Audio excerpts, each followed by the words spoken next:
지금까지 이전에 30장까지 하나님께서는 안식일에 대해서, 월삭에 대해서, 절기들과 서원하는 일에 대해서 말씀을 하셨었습니다.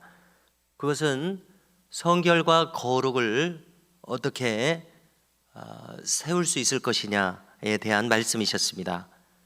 그런가 하면 오늘 31장에서는 과거에 이 백성의 성결과 거룩을 무너뜨렸었던, 그래서 범죄하게 했었던, 그래서 우상숭배에 가담하게 했었던 그 걸림돌을 제거하라는 명령을 내리십니다. 그 걸림돌이 되는 백성은 미디안 백성들이었습니다. 이것은 가지치기를 해서 나무를 잘 다듬기 위한 것과 마찬가지로 이스라엘 백성들을 하나님이 원하시는 대로 빚으셔서 세우시기 위한 그러한 조처이셨습니다.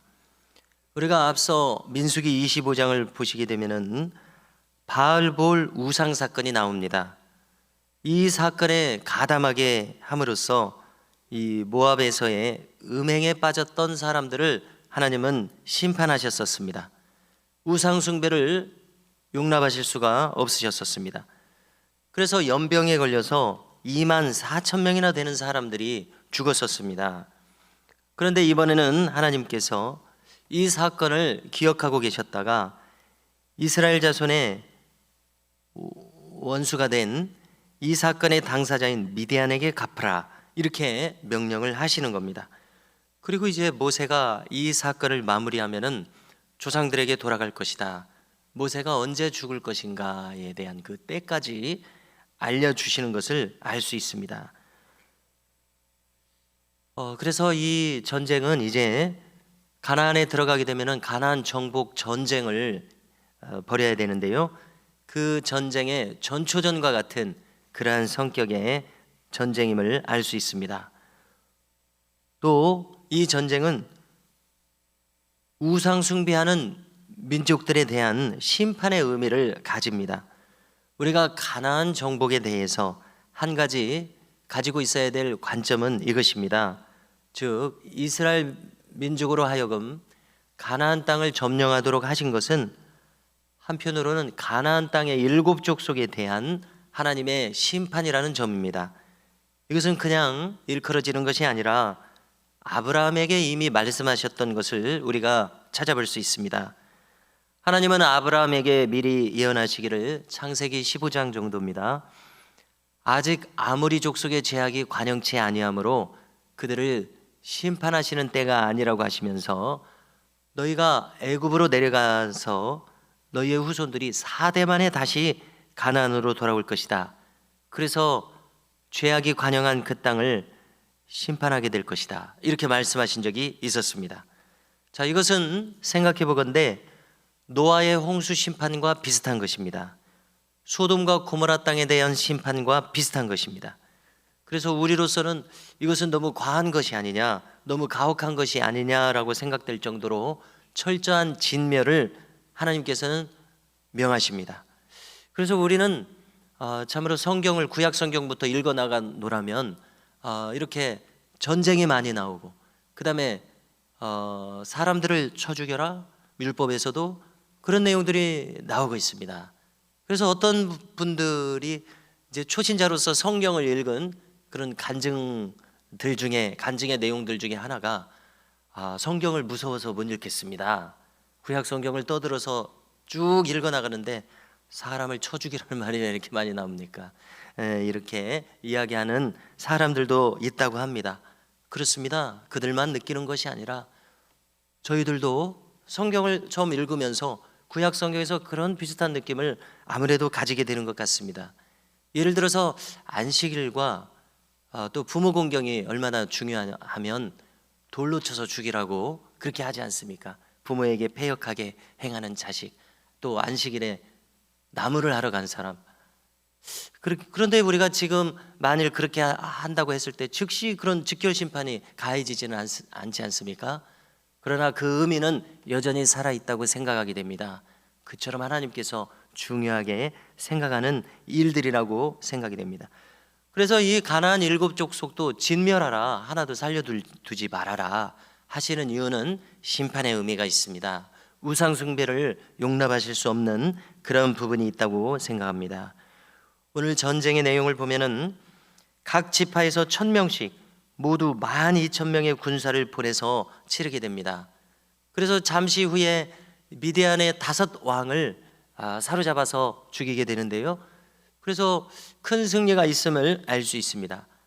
그런데 각 지파에서 1000명씩 12,000명 별동대처럼 그 특전사라고 해야 될까요?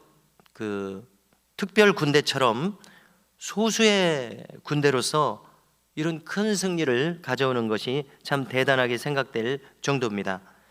그래서 이런 소수의 군대를 보냈고요. 여기 이 제사장 엘라살의 아들 비느하스를 함께 보냈습니다. 이 비느하스는 장차 역시 대제사장이 될 그런 가문인 것이죠.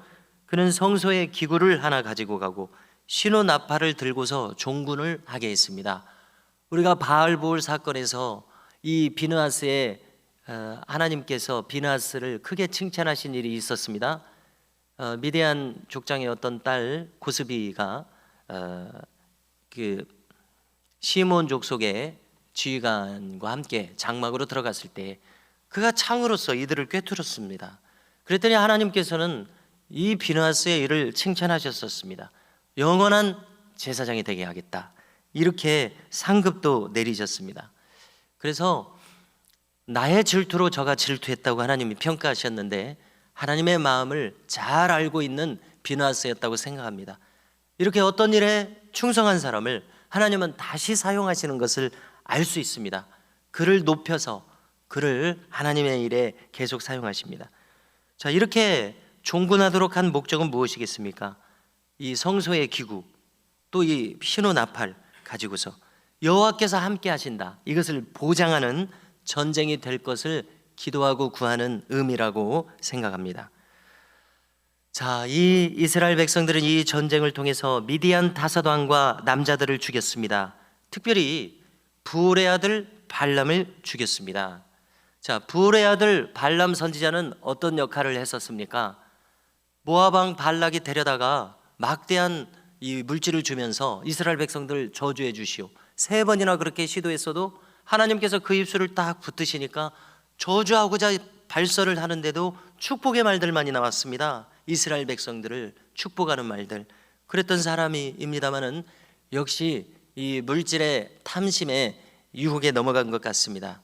바알보올의 사건은 바로 이 미디안 여인들을 충동질해서 이 부올의 아들 발람 선지자가 일으켰었던 것입니다. 그래서 하나님께서는 그 발람을 죽이도록 명령을 하셨던 것입니다.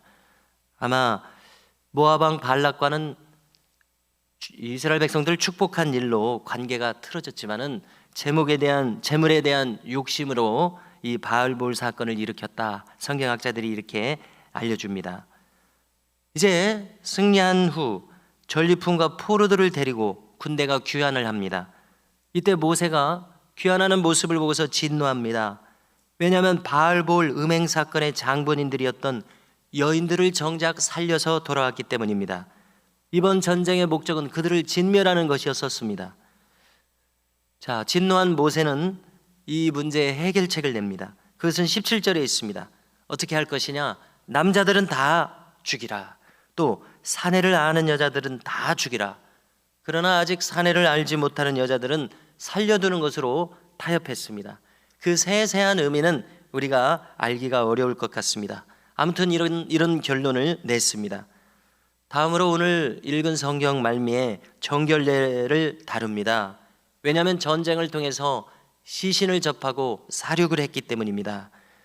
정결케 하는 방법은 진영 밖에서 일주일을 주둔하면서 정결케 합니다. 이 정결례의 규례대로 깨끗이 한 후에 진영으로 돌아오도록 했습니다. 마지막으로 이 미디안 여인들을 모두 진멸하지 않은 것에 대해서 모세가 진노한 점을 다시 주목하겠습니다. 이것은 우상 숭배의 여지를 남기는 일이나 마찬가지 아니겠습니까? 그래서 우리는 여기서 영적인 의미를 취하고자 합니다. 우리가 만일 죄에 대한 여지를 남긴다면 그 죄에 대한 유혹에 넘어가기가 쉽다는 점입니다.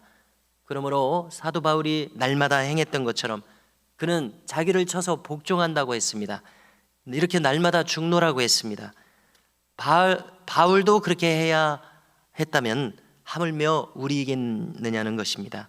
우리도 이런 선한 믿음의 선한 싸움에서 물러서지 않도록 우리도 힘써 이 선한 싸움에 임해야 할 줄로 믿습니다.